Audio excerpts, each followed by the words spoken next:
Evelyn pressed her palm against the carriage window as the wheels ground to a halt, her breath fogging the glass that separated her from a destiny she had never chosen.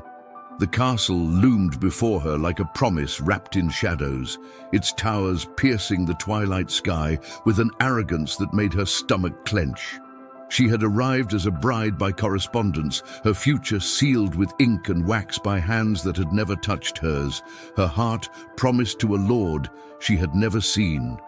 The door swung open with a creak that seemed to echo through her bones, and Evelyn stepped onto cobblestones that gleamed wet under the light of paper lanterns strung between iron posts. The air tasted of autumn wine and something deeper, something that made her pulse quicken without understanding why. She clutched her small traveling bag closer, feeling the weight of the silver pendant hidden beneath her dress, the one keepsake from a childhood she barely remembered. "Miss Evelyn," a woman approached, her grey hair pulled back severely, her dark dress rustling with each measured step. "I am Mrs. Blackwood, the housekeeper. Lord Damien awaits you in the Great Hall, along with the other guests." Other guests. Evelyn's chest tightened. She had assumed she would be the only bride arriving tonight, the only woman stepping into this strange new world of ancient stones and whispered promises. As Mrs. Blackwood led her through an arched doorway, the sound of voices drifted from somewhere deep within the castle, mingling with the distant chime of bells that seemed to ring without rhythm or purpose. The great hall stretched before them like a cathedral, its vaulted ceiling disappearing into darkness, while dozens of candles cast dancing shadows on tapestries that depicted scenes she couldn't quite decipher. A fire crackled in a hearth large enough to stand in, and the scent of burning oak mixed with something sweeter, headier. Wine, perhaps, or herbs she didn't recognize. But it was the people gathered near the center of the hall who made Evelyn's breath catch. 3 other women stood in a loose circle, each dressed in traveling clothes, each carrying herself with the particular tension of someone who had arrived unexpectedly. They looked as bewildered as she felt, their faces turning toward her with expressions that mirrored her own confusion. "4 carriages," murmured one of the women, a delicate blonde with nervous hands. 4 carriages on the same night. Lord Damien stood behind them, his dark hair catching the firelight, his presence commanding even in stillness. He was younger than Evelyn had expected, perhaps 30, with sharp features that spoke of nobility and eyes that seemed to hold depths she wasn't ready to explore. When he looked at her, she felt something shift in the air between them. A recognition that had nothing to do with familiarity and everything to do with inevitability. "Welcome," he said, his voice carrying easily across the stone space. "I confess this evening has brought surprises I had not anticipated." His gaze moved from Evelyn to the other women, and she caught something in his expression that looked almost like concern. "It seems there has been a convergence." A man in ceremonial robes stepped forward, carrying a silver chalice that gleamed in the candlelight. The master of ceremonies, Evelyn realized, the one who would oversee whatever ritual bound brides to their vampire lords. Her throat went dry. She had known what she was agreeing to when she accepted the correspondence, had understood the nature of the household she was entering, but seeing it made real in flickering flame and ancient stone felt different than reading words on parchment. "The wine of the harvest," the master announced, his voice trembling slightly. "As tradition demands, each bride will drink from the ceremonial cup before the lanterns of the solstice." The blonde woman stepped forward first, her movements jerky with nerves. As she lifted the chalice, her other hand moved unconsciously to her throat, where something silver caught the light. A pendant, Evelyn realized, small and circular, hanging from a thin chain. The second woman followed, this one taller with auburn hair and ambitious eyes that took in every detail of the hall as if she were cataloging its worth. Her pendant was visible too, resting just below the hollow of her throat, identical in size and shape to the first. The third bride was younger, perhaps 19, with dark curls and a smile that seemed determined to find humor in their strange situation. Her pendant swung free as she reached for the chalice, and Evelyn's heart began to race. When her own turn came, Evelyn's hand moved instinctively to the silver disc hidden beneath her dress. She had worn it since childhood, told by the woman who raised her that it was a protection charm, a piece of her parents' memory. Now, as she lifted it from beneath the fabric, she heard the other women gasp. 4 pendants, identical in every way. 4 silver circles, each bearing the same delicate fissure in the shape of a crescent moon. The chalice in the master's hands began to bubble and steam, the wine inside turning from deep red to something that glowed like liquid starlight. The temperature in the hall seemed to drop 10 degrees, and every candle flame bent toward the center of the room, as if drawn by invisible threads. Lord Damien stepped forward, his face grave. "What sorcery is this?" But Evelyn was no longer listening to his words. Something was happening in her chest, a warmth that spread outward from where the pendant rested against her skin. And without thinking, without planning, she began to hum. A melody that felt as familiar as her own heartbeat, notes that seemed to rise from somewhere deeper than memory. The blonde woman joined her, then the auburn-haired one, then the youngest. Their voices wove together like threads in an ancient tapestry, harmonizing in ways that should have been impossible for strangers. The sound filled the hall, echoing off stone walls and timber beams, and the wine in the chalice began to calm, its glow fading back to ordinary candlelight. The silence that followed felt heavy with unspoken questions. Mrs. Blackwood stood frozen near the entrance, her face pale.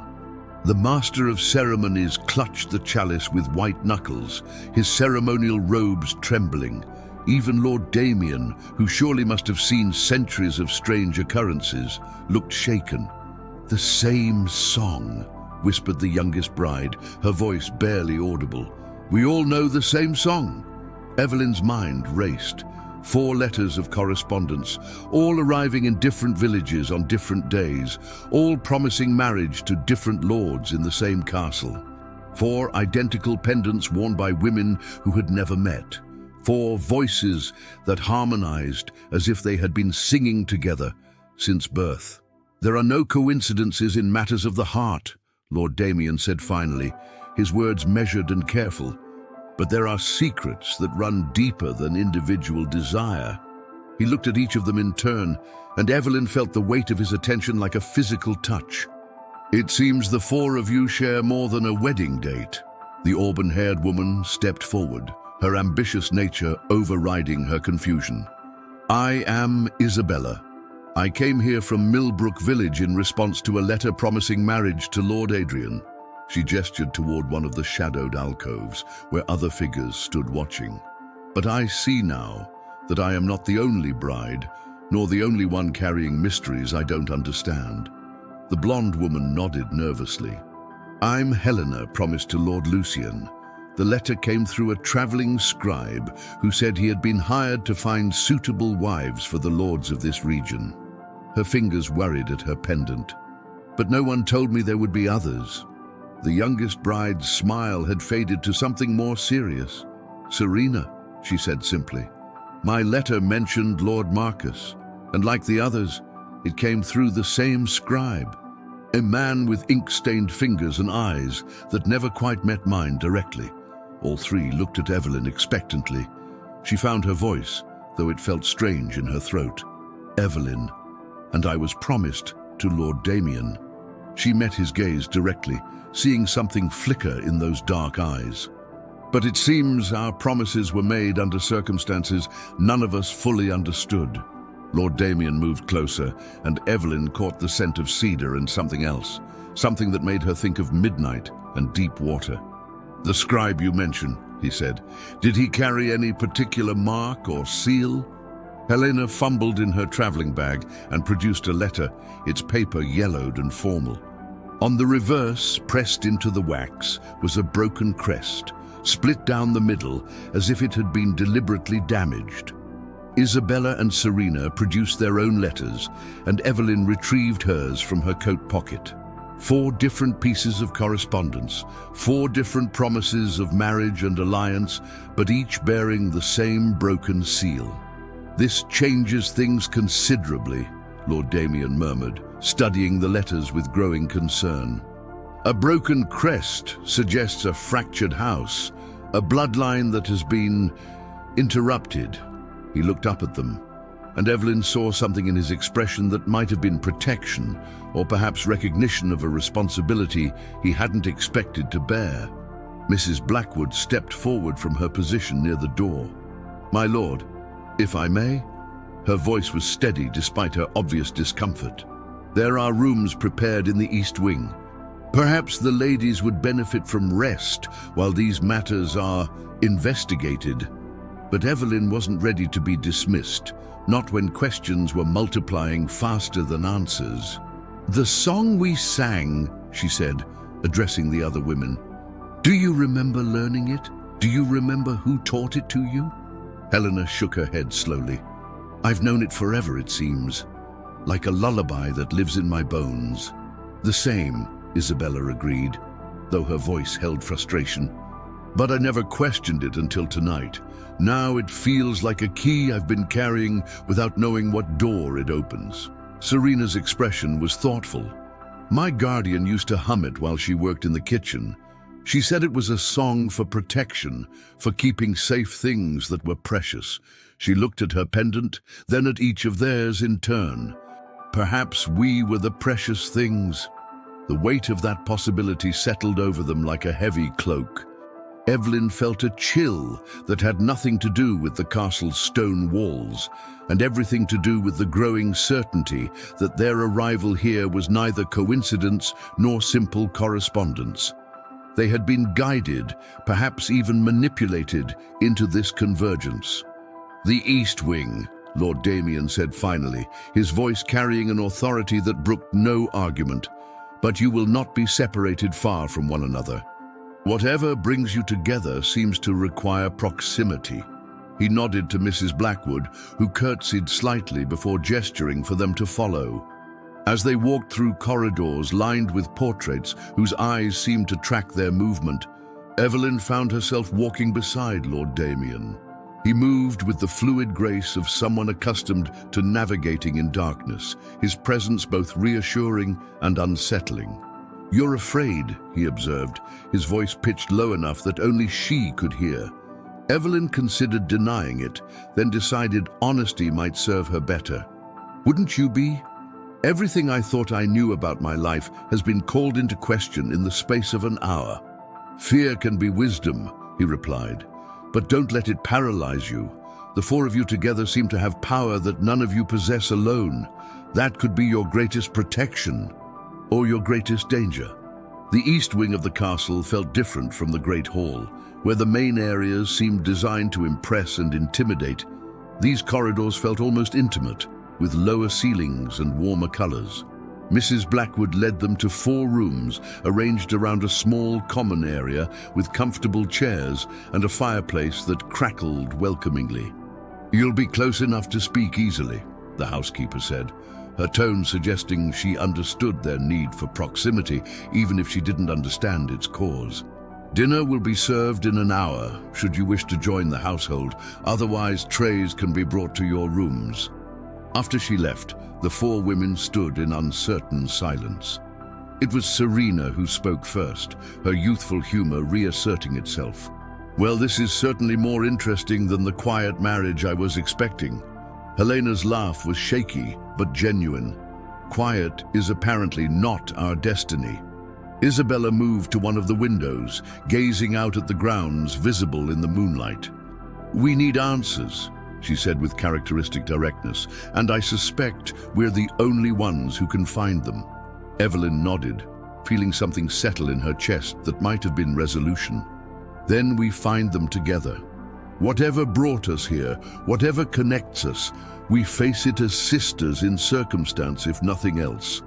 She touched her pendant through the fabric of her dress, feeling its familiar weight. But now it felt less like a comfort from the past, and more like a key to a future she couldn't yet imagine. The song they had sung still echoed in her memory, its melody intertwining with the distant sound of the castle's bells. Somewhere in the depths of the building, those bells continued their irregular chiming. But to Evelyn's ears, they no longer sounded quite like warnings. They sounded like calls to something she was only beginning to understand, something that required all four voices singing in harmony. But what would happen if they chose to answer that call remained to be seen. The night was young, and the castle held its secrets close, but Evelyn could feel change stirring in the stones around them. Whether that change would bring freedom or further entanglement, she couldn't say. All she knew was that her life had taken a turn toward the extraordinary, and there would be no going back to the simple existence she had known before those four carriages converged on the same dark road. As the others retreated to their rooms to process the evening's revelations, Evelyn remained in the common area, staring into the fire and humming softly under her breath. The melody came as naturally as breathing now, and she found herself wondering what would happen when all four of them sang it again. She had a feeling she wouldn't have to wait long to find out. The morning brought rain that drummed against the diamond-paned windows like impatient fingers, and Evelyn woke to find herself in a bed softer than any she had ever known. For a moment, she lay still, letting the events of the previous evening settle into something that felt real, rather than like fragments of an impossible dream. Then she heard voices from the common area, low and urgent, and she knew the other women were already awake and grappling with the same questions that had kept her staring at the ceiling until dawn. She dressed quickly in one of the simple gowns that had been provided, noting how the deep blue fabric seemed to complement the silver of her pendant in ways that felt deliberate. When she emerged from her room, she found Helena pacing before the fireplace, while Isabella sat rigidly in one of the chairs, her breakfast untouched on the table beside her. Serena was curled in the window seat, watching the rain with an expression far more serious than her years should have carried. "Sleep well?" Serena asked without looking away from the glass, her tone suggesting she knew the answer. "Terribly," Evelyn admitted, settling into the remaining chair. "I kept hearing the bells even when they weren't ringing." Helena stopped pacing. "You heard them too? I thought I was going mad. They seemed to be calling something, but I couldn't understand what." Isabella finally looked up from her cold tea. "We need to speak with Mrs. Blackwood," she said with characteristic decisiveness. "If we're going to uncover the truth about why we're here, we need to start with the people who have lived in this castle longer than a single night." But before any of them could respond, a soft knock interrupted their conversation. Mrs. Blackwood herself entered, carrying a tray of fresh bread and honey that filled the room with the scent of warmth and comfort. "Good morning, ladies," she said, setting the tray on the central table. "I trust you found your accommodations adequate." Evelyn studied the housekeeper's face, noting the lines around her eyes that spoke of years spent keeping secrets. "Mrs. Blackwood," she began carefully, "have you ever seen pendants like ours before?" The older woman's hands stilled on the tray, and for a moment something flickered in her expression that might have been recognition or perhaps fear. "May I see yours again, Miss Evelyn?" Without hesitation, Evelyn lifted the silver disc from beneath her dress. Mrs. Blackwood approached slowly, her breathing shallow, and when she was close enough to examine the crescent-shaped fissure, her face went pale. "Dear God," she whispered, her composure cracking, "after all these years—" "You do know something," Isabella said, rising from her chair with the predatory grace of someone who sensed weakness. "Tell us." Mrs. Blackwood sank into the chair Isabella had vacated, her age suddenly visible in the set of her shoulders. "I was raised by a woman who wore such a pendant," she said finally. "My guardian, not my mother by blood, but the only parent I ever knew. She told me stories." Her voice trailed off, and she shook her head. "But they were just stories. Tales to explain the unexplainable." Serena abandoned her window seat and moved closer. What kind of stories? About 4 sisters, born in the same hour on the night of a blood moon. Children who shared not just birth, but something deeper, something that made them dangerous to those who would exploit such gifts. Mrs. Blackwood's eyes moved from one pendant to another, her voice growing stronger with each word. They were separated for their own protection, scattered to different families, different villages, each given a piece of silver to remember what they had lost. Helena's voice was barely audible. Sisters, the pendant my guardian wore was cracked just like yours, Mrs. Blackwood continued. She said it had been broken deliberately to ensure that the 4 pieces would recognize each other when the time came for the sisters to reunite. Evelyn felt the world tilt around her. Everything she had believed about her origin, about her place in the world, suddenly felt as insubstantial as morning mist. "But we're not sisters," she protested. "We came from different villages, different families." "Did you?" Mrs. Blackwood interrupted gently. "Or were you raised by guardians who loved you as their own, but never quite explained how you came to them?" The silence that followed was heavy with recognition. Evelyn thought of the woman who had raised her, kind but secretive, who had deflected questions about Evelyn's parents with gentle skill. Helena's face had gone white, and Isabella was gripping the back of her chair with enough force to make her knuckles stand out like bone. "There's more," Mrs. Blackwood said, her voice gaining urgency. "The gift that supposedly ran in their bloodline. They could sing harmony with the bronze bells, could neutralize their power to repel certain creatures. In a place like this, where vampires and humans must coexist, such an ability would be both precious and dangerous." "That's why the wine reacted," Serena breathed. "When we sang together, it recognized something." Mrs. Blackwood nodded gravely. "If the stories are true, if you truly are those sisters grown to womanhood, then your presence here is no coincidence. Someone knows what you are, what you can do." She paused, her next words carrying the weight of warning. "The question is whether they brought you here to protect you or to use you." Before any of them could respond, the sound of footsteps echoed from the corridor. Mrs. Blackwood rose quickly, her professional composure sliding back into place like armor. "Lord Damien requests your presence in the library after you've broken your fast," she said, her voice once again neutral and efficient. "There are records he believes you should see." After she left, the 4 women sat in stunned silence. Finally, Isabella spoke, her voice tight with controlled emotion. "If this is true, if we are truly sisters, then we've lost 18 years of knowing each other." "But we're together now," Helena said softly, and for the first time since Evelyn had met her, the blonde woman's nervousness seemed to transform into something that might have been hope. Serena moved to stand beside Evelyn's chair. "Sister," she said experimentally, as if testing how the word felt on her tongue. "It explains why harmonizing felt so natural, doesn't it? Why being near each of you feels like coming home to a place I never knew I'd lost." Evelyn felt tears prick at her eyes, but they weren't tears of sadness. For the first time in her life, the constant sense of something missing, something just out of reach, began to make sense. "We should go to the library," she said, standing and extending her hands to the others. "Whatever Lord Damien wants to show us, we face it together."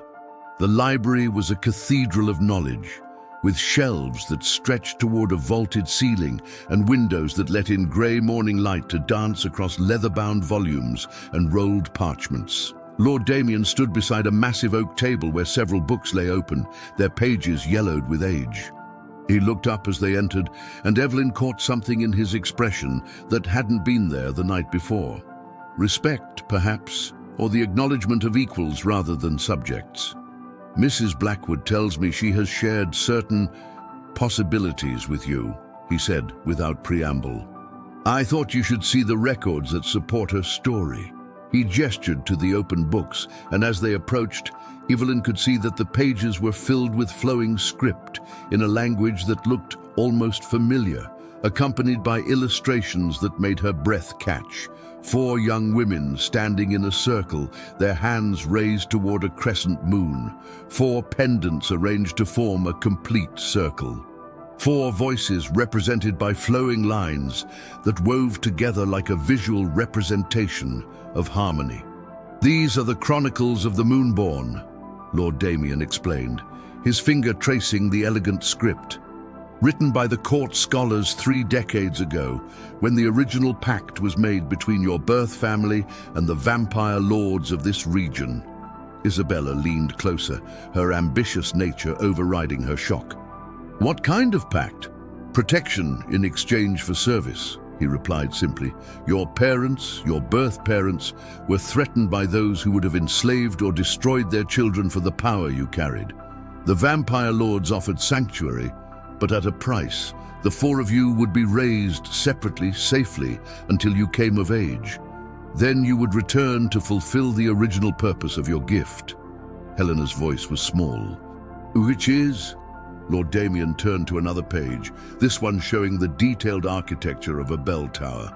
"The bronze bells in our tower were crafted centuries ago as a defense against invasion, their tone calibrated to cause pain and disorientation to vampire hearing, but they also prevent us from moving freely in our own domain, from welcoming human allies or hosting celebrations that involve both communities." Evelyn studied the illustration, beginning to understand. "Our song neutralizes them.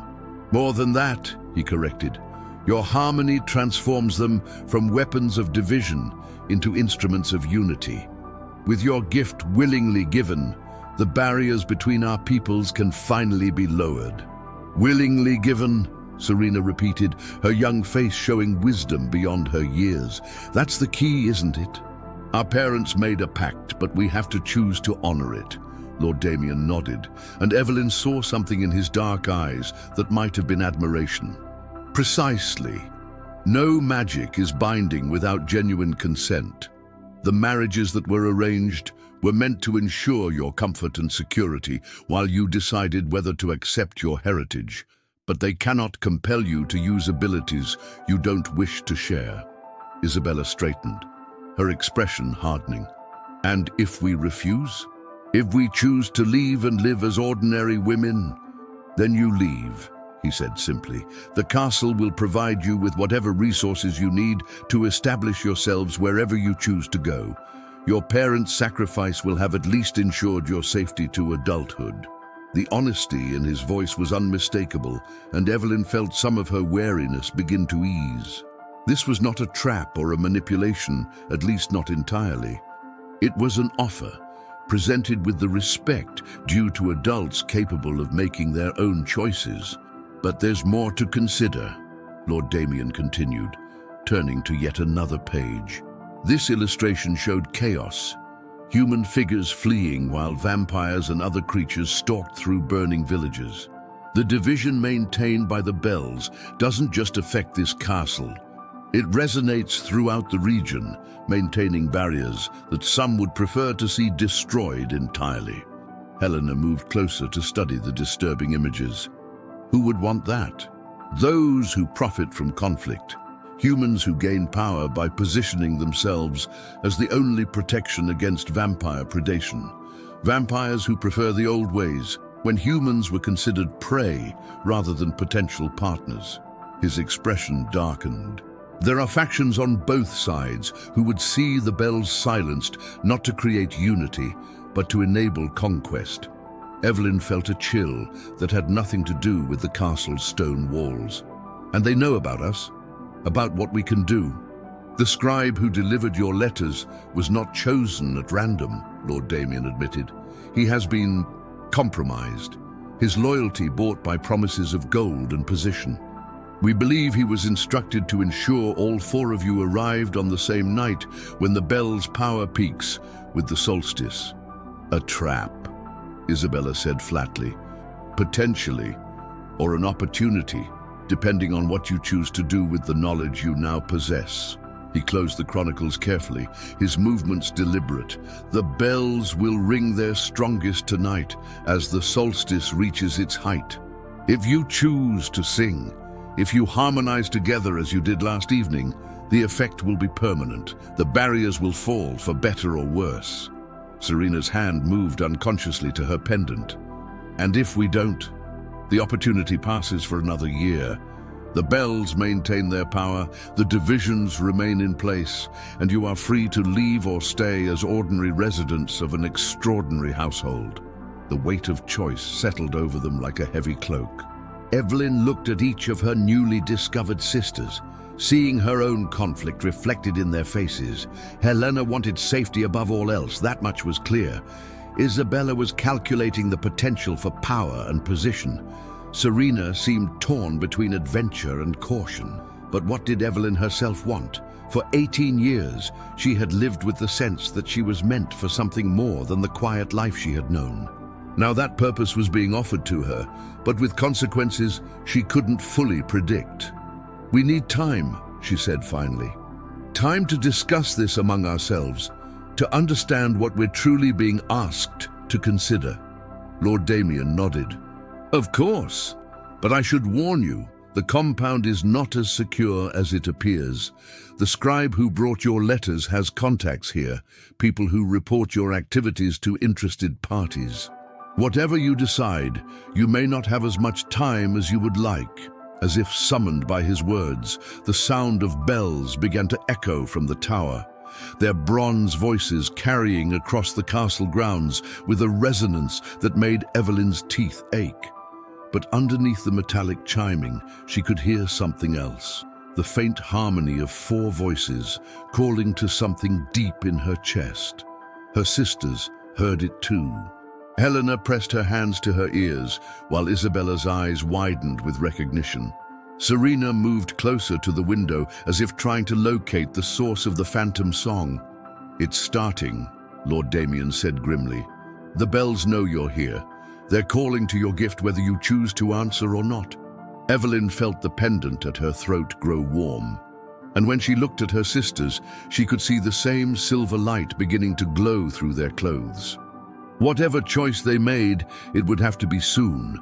The bells continued to ring, and with each chime, Evelyn could feel something awakening in her chest, something that had been sleeping for 18 years, waiting for the right moment to emerge.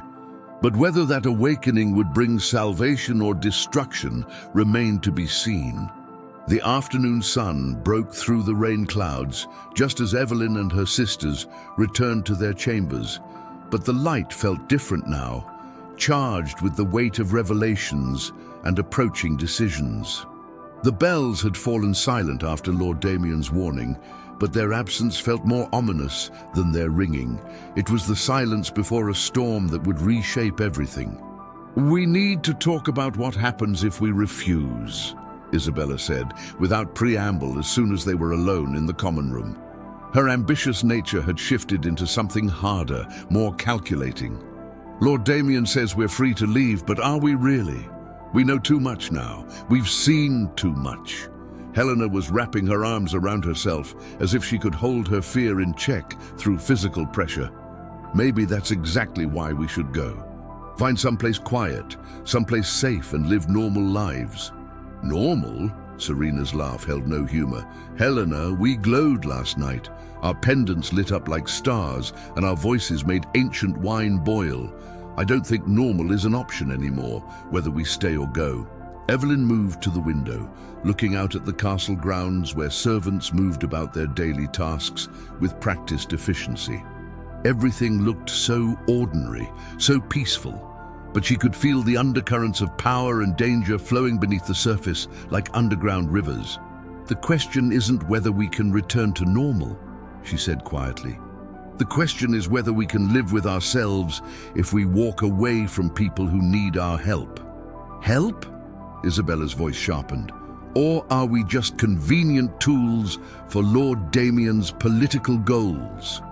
How do we know this unity he promises won't make things worse instead of better?" It was a fair question, one that had been gnawing at Evelyn since they left the library. She turned back to face her sisters, seeing her own doubts reflected in their faces. "We don't know," she admitted. "But we also don't know what happens if we do nothing. The scribe who brought our letters, the factions Lord Damien mentioned, they're not going to disappear just because we choose to ignore them." Before anyone could respond, a soft knock interrupted their discussion. Mrs. Blackwood entered, but she wasn't alone. Behind her came a young man Evelyn hadn't seen before, perhaps 25, with the ink-stained fingers and nervous manner of someone who spent his life with books and letters. "Ladies," Mrs. Blackwood said, her voice tight with worry, "this is Thomas, one of the castle's scribes. He has something you need to hear." Thomas stepped forward, clutching a leather satchel against his chest. "The man who brought your letters," he began without preamble. "He's returned. He's in the village now, meeting with people who aren't friends of this household." Isabella stood immediately. "What kind of people?" "Vampire hunters from the Eastern Territories. Humans who believe the only good vampire is a destroyed vampire." Thomas's voice shook slightly. "But that's not the worst of it. They're not here to attack the castle directly. They're here for you." Evelyn felt ice form in her stomach. "For us, specifically?" Thomas nodded miserably. "They know what you can do. They know about the bells, about your gift. But they don't want you to use it for unity. They want to force you to use it for destruction." Helena sank into her chair, her face going pale. "How could they force us?" "The same way anyone forces people to do what they want," Serena said grimly, her youthful humor completely absent now. "They threaten what we care about." Thomas confirmed her fear with a nod. "They've already moved against the families who raised you. Not harmed them," he added quickly, seeing the alarm on their faces, "but taken them into protective custody until you cooperate with their demands." The common room fell silent except for the sound of Helena's sharp intake of breath.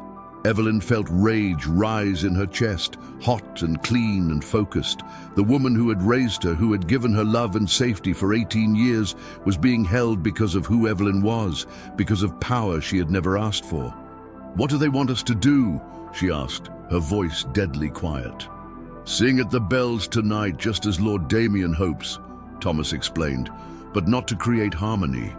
They want you to shatter them entirely, to create such discord that the protective barriers around every vampire stronghold in the region collapse at once."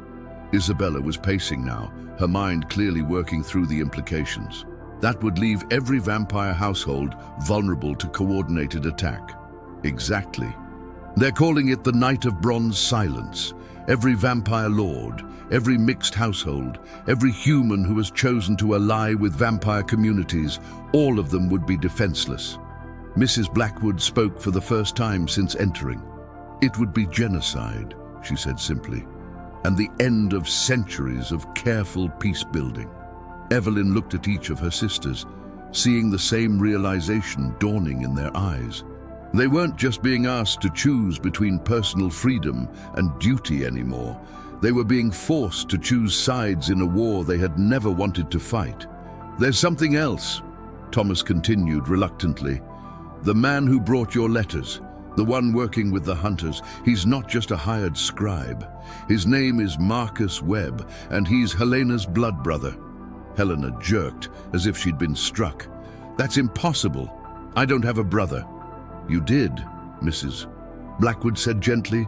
"The woman who raised you wasn't told everything about your original family. When the four of you were separated for safety, there was a fifth child, a boy older by 3 years who was considered too old to forget his origins. He was given to different guardians, but apparently they weren't able to help him accept what had happened to his family." "He blames us," Helena whispered. "He blames us for being taken away from him." Thomas nodded miserably. He spent years tracking down information about the vampire lords who made the original pact. In his mind, if he can destroy them, he can somehow undo what was done to your family. "Even if it means destroying us in the process," Serena added, her voice flat with understanding. The weight of betrayal and manipulation settled over them like a shroud. Evelyn felt the last of her illusions about simple choices crumble away. This wasn't about their gift or their heritage anymore. This was about survival, both their own and that of everyone they had come to care about. "How long do we have?" she asked. "They expect your answer by sunset," Thomas replied. "Cooperate with their plan, or watch the people who raised you suffer the consequences." After Thomas and Mrs. Blackwood left, the four sisters sat in silence that stretched like a held breath. Finally, Isabella spoke, her voice hard with decision. "We can't let them hurt our guardians. Whatever else happens, we can't let innocent people pay the price for our choices. But we also can't be part of genocide," Helena said, some steel finally entering her voice. "Even to save the people we love, we can't do that." Serena was fingering her pendant, her expression thoughtful. "What if there's a third option? What if we can use our gift, but not the way either side expects?" Evelyn looked at her younger sister with growing hope. "What are you thinking? The bells respond to our harmony, right? But Mrs. Blackwood said we neutralize their power, not destroy it. What if instead of shattering them or silencing them, we could change them?" Isabella stopped pacing. "Change them how?" "Make them defensive instead of divisive," Serena continued, her excitement growing. "Instead of keeping vampires and humans apart, what if we could make them protect both communities from outside threats?" Helena was beginning to look interested despite her fear. Could we do that? Could we really change the fundamental nature of ancient magic? Evelyn felt something click into place in her mind, like a key turning in a lock she hadn't known existed. "We're sisters," she said slowly, "not just by blood, but by choice. We've found each other despite being separated for 18 years. If we can overcome that kind of division, maybe we can teach the bells to do the same." "It would require all four of us," Isabella pointed out.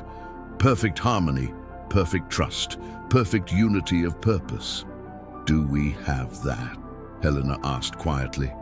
Evelyn looked around the circle at these women who had been strangers 24 hours ago and now felt like the missing pieces of her own soul. "I think we're about to find out." The sun was beginning to set when they made their way to the bell tower, Lord Damien and Mrs. Blackwood accompanying them through corridors that seemed to hum with anticipation.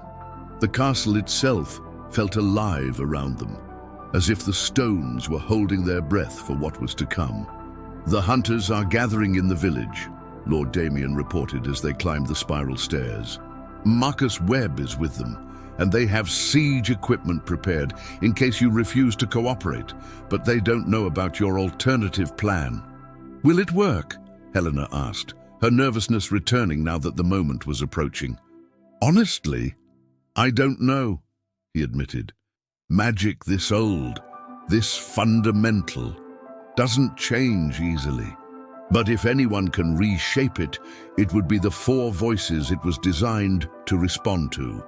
They reached the top of the tower just as the bronze bells began their evening song, the sound rolling across the countryside like thunder made of music. Evelyn could see lights moving in the village below, torches and lanterns marking the positions of the hunters who waited for their decision. "Together," she said, extending her hands to her sisters. They formed a circle beneath the massive bells, their pendants beginning to glow with soft silver light that seemed to answer the bronze voices above them. "For the people who raised us," Isabella said. "For the communities that took us in," Helena added.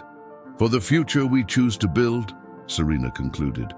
"For the family we've found," Evelyn finished.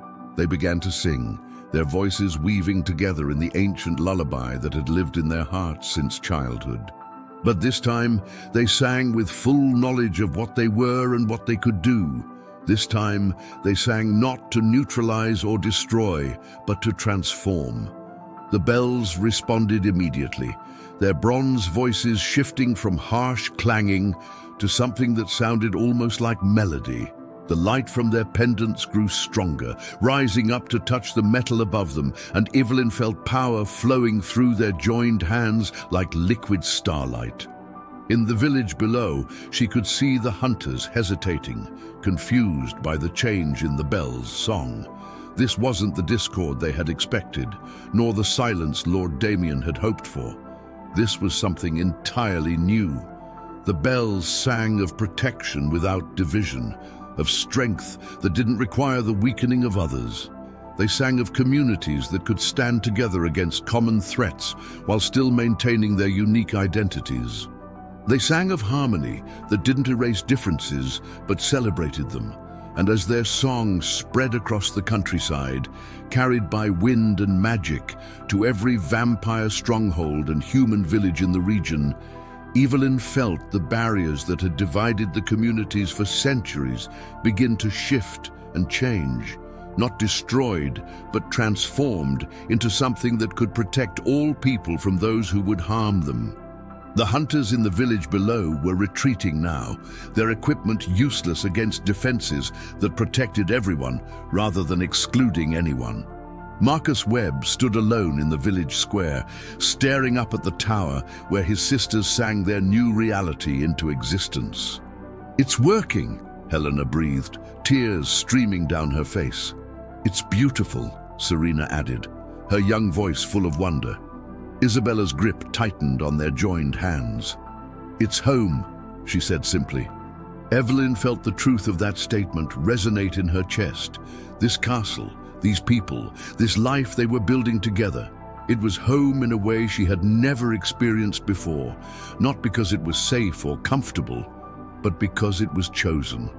As their song reached its crescendo, Evelyn looked down to see Lord Damien watching them with an expression of profound respect and something that might have been love. Not the desperate passion of fairy tales, but the deep recognition of partnership between equals who had chosen to build something worthwhile together. The bells gave one final triumphant chime, and then silence fell across the castle. But it wasn't the empty silence of absence. It was the full silence of completion, of harmony achieved and balance restored. "Is it over?" Helena asked. Evelyn smiled, feeling the warm weight of her pendant against her chest and the strong hands of her sisters in hers. "No," she said, looking out at the lights of the village where people were beginning to emerge from their homes, no longer afraid of the changes the night had brought. "I think it's just beginning." The four sisters stood together in the bell tower as the first stars appeared in the darkening sky, their voices finally silent, but their harmony complete. They had found each other, found their purpose, and found a way to transform ancient divisions into new possibilities. Tomorrow would bring new challenges, new choices, new opportunities to use their gift in service of the communities they had chosen to protect. But tonight, they were simply four sisters who had learned that the strongest magic wasn't in the power to divide or destroy, but in the courage to unite and transform. And in the quiet aftermath of their song, the bells of the castle began a new rhythm, gentle and welcoming, calling all people home.